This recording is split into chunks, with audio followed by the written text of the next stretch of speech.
Yo, what is up? Week 8 of spring anime, another anime review here. Animunum here. Gonna talk about some more shows I've been watching. So stuff is going on. We have episode 7 and 8 for most shows. So yeah, reaching the climax. Witch Watch peak is so funny. Like my favorite anime this season, I think. Like I love it. I read the manga and the anime just like keeps delivering that comedy. It's like really good. Apothecary Diaries continues. Fire Force, some cool action. I love it. The mystery type shows, Kowloon generic romance, and Shoshimin have both been like very interesting. Love the dialogue, love the mysteries, love the kind of hot waifus and Kowloons. But those shows continue. To Be Hero X is also insanely good. Like what the hell? Each episode is so captivating. Like these character backstories, I kind of care about them. And yeah, I love the world they're setting up here. So yeah, very good anime. They're all kind of going on this season. And yeah, in anime news, we got the Don second trailer dropping for season 2. I'm gonna watch it, bro. I'm so excited. Also, Crunchyroll Awards this week. I mean, who cares?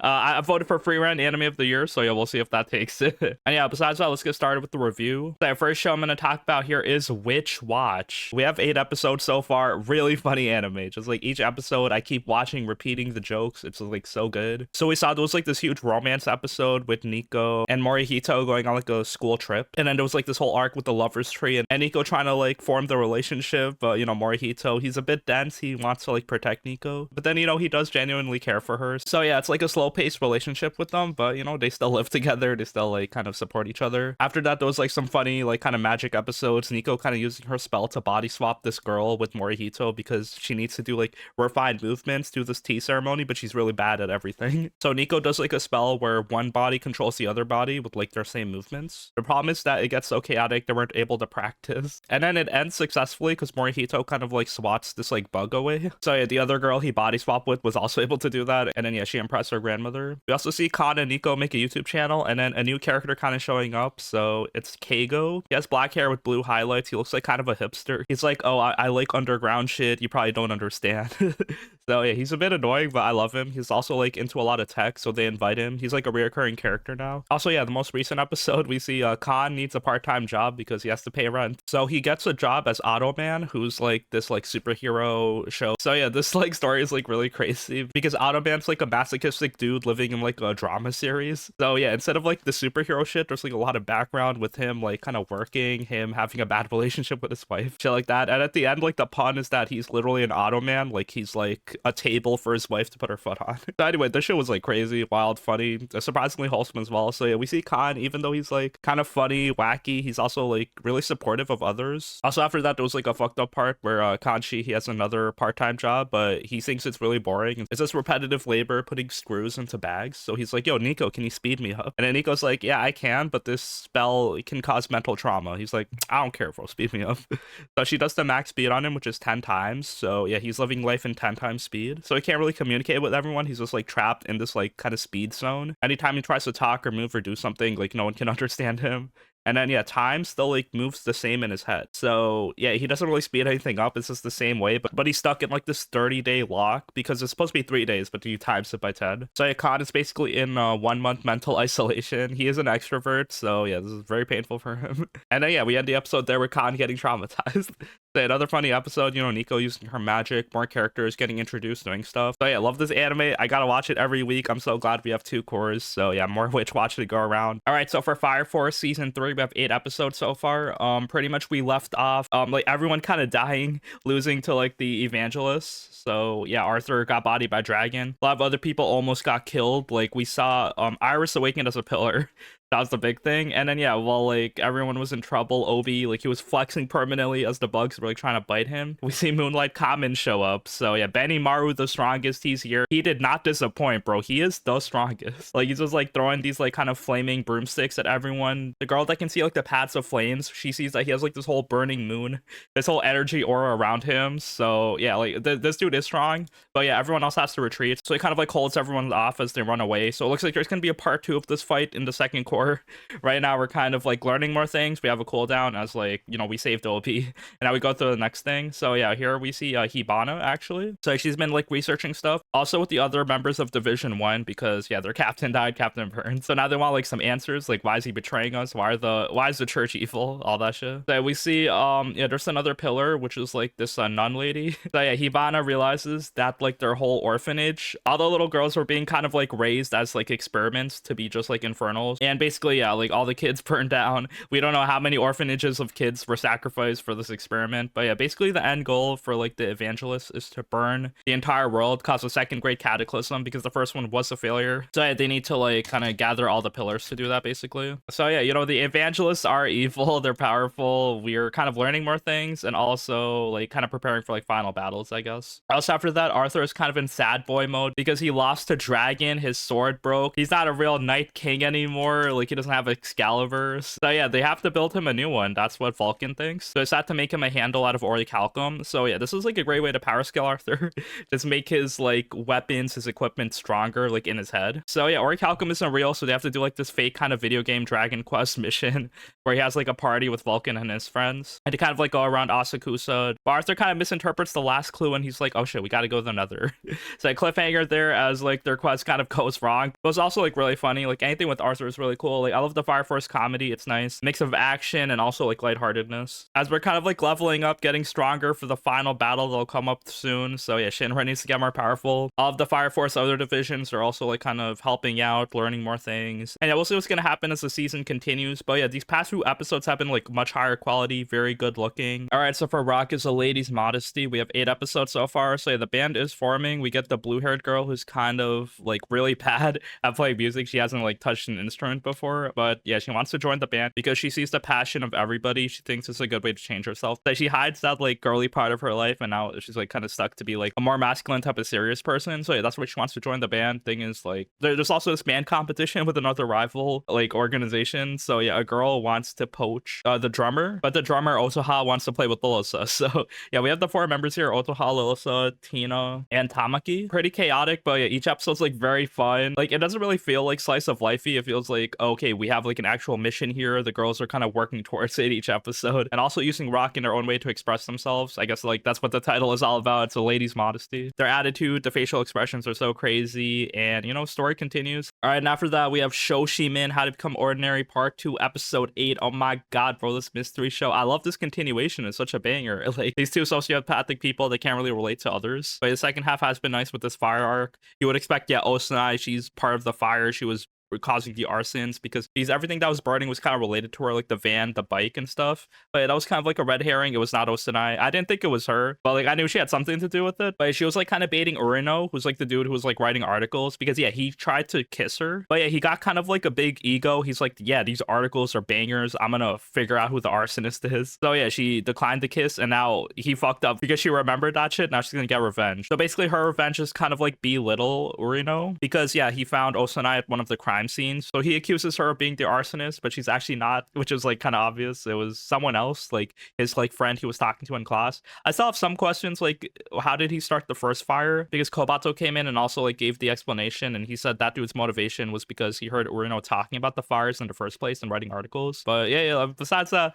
Urino got like so emasculated by Osanai, and then yeah, she just like destroyed his life basically. Now he has no ego. He's kind of like a shell of himself, mind broken, and Kobato's back in. So yeah, that's cool. I mean, they still are not friends yet 100%. They kind of have to remend their friendship, which is kind of interesting, I guess, because a car in the next episode almost hit Osanai, and then Kobato pushed her out of the way. Now he got a broken leg. He's in the hospital. He had a concussion. It's crazy. He survived, but yeah, now Osanai wants revenge. Also, it's kind of like a coincidence, but we also get their backstory in this like current episode where Osanai actually almost got hit by a car before, like a couple years ago when they were like underclassmen. So yeah, it's like the same thing is happening, and that's when Osanai met Kobato, like because they were both investigating like who was driving the car, and now like the same shit happened here.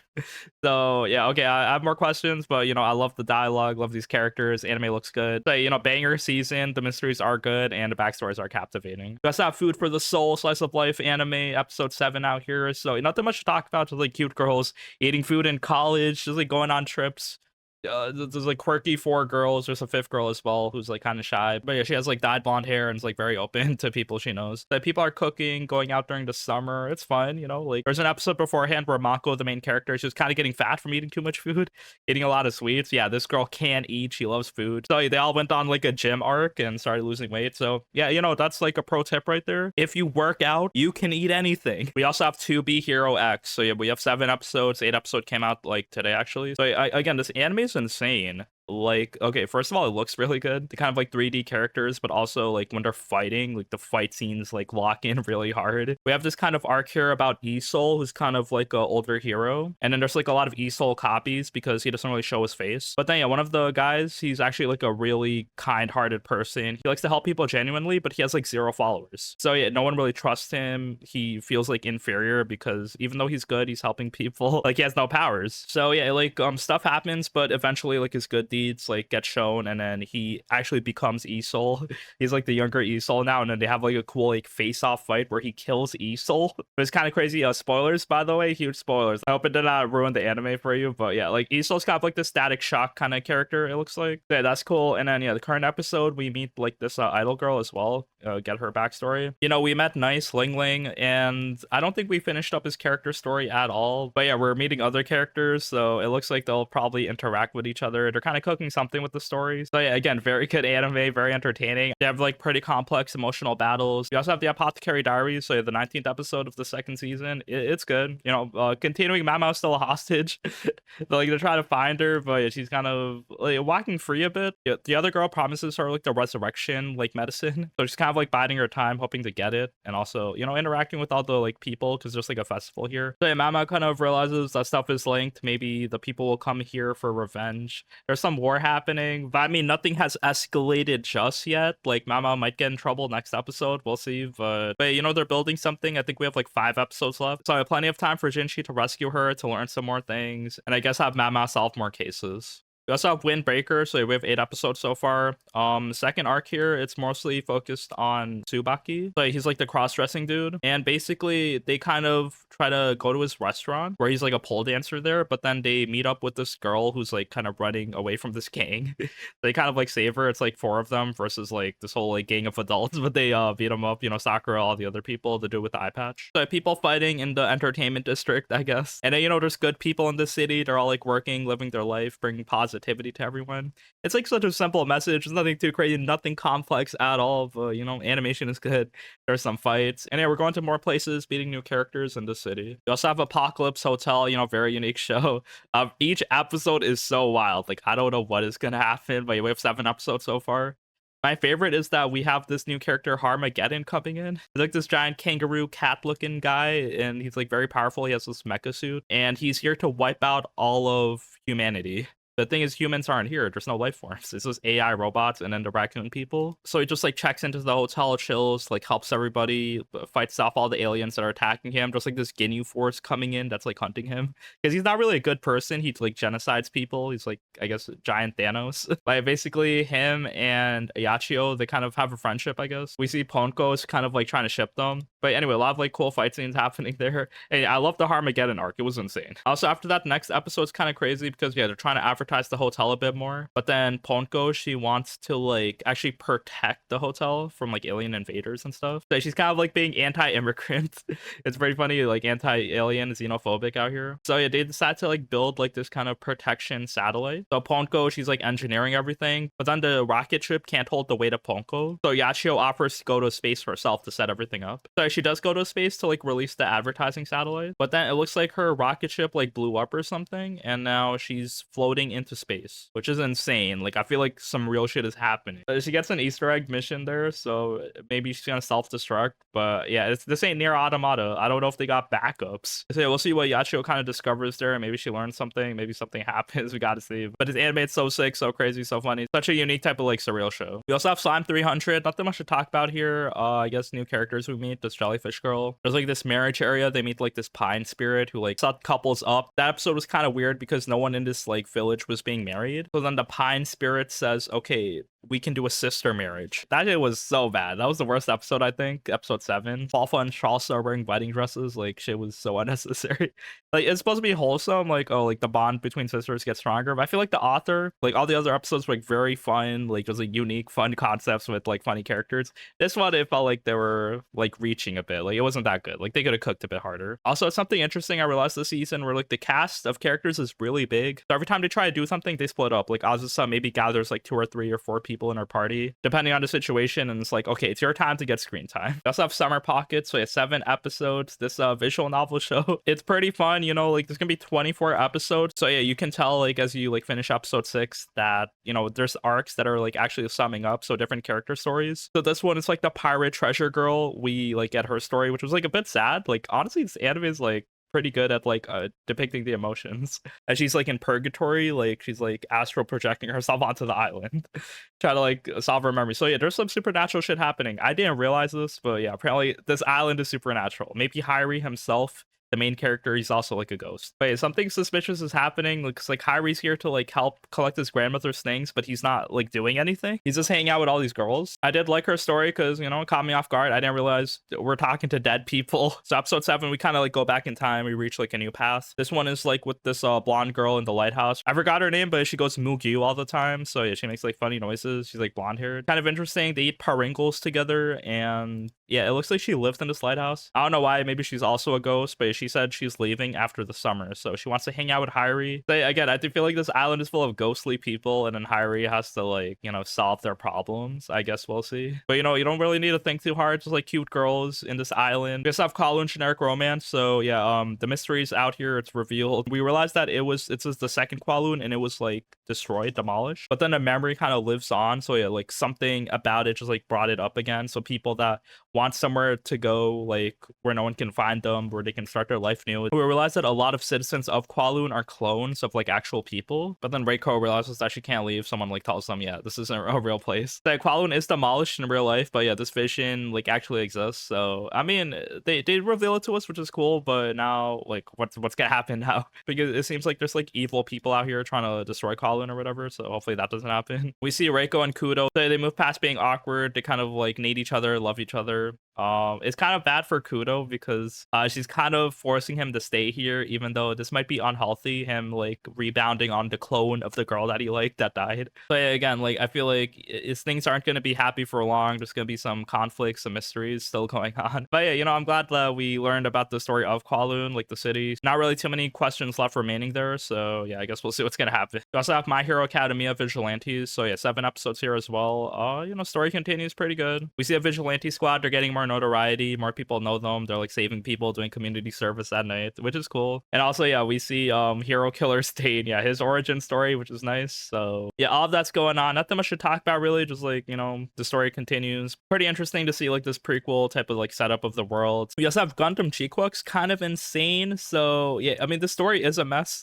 very fast paced, but also it's very fun and crazy. Basically Machu, like she gets branded a terrorist, tries to leave to Earth. So yeah, that's like their end game right now, because the owners of GQuuuuuX kind of want it back. They like discovered them. Their clan battle team are betraying them. And also Macho and Neon, they have like some argument. There's like a love triangle here. Like what the hell? Shuji kind of like blows himself up or teleports somewhere, so we don't see him anymore. So yeah, both of them are under supervision, I guess. But it looks like Macho is the one like under arrest because she's angry. But yeah, Macho, she was crushing on Shuji. He's not there anymore. Like I don't know what's happening, but I guess they're gonna go to Earth maybe. So like kind of like insane escalations happening, cool fights, and you know the music's insane as well. So yeah, I'm gonna keep watching. I don't think the story is that great, but you know, a lot of like cool, crazy shit is happening. That's it for the week. I love Witch Watch, favorite show, favorite anime this season for sure, and everything else like pretty chill, relaxing. Fire Force is fun, and love these other continuations and new stuff as well. So yeah, again, thank you for watching. Let me know what anime you've been watching this season, what you're looking forward to. Yeah, Da next summer. You only gotta wait like 1 month for it, so yeah, it's gonna be cool, and I'll see you next week. Peace.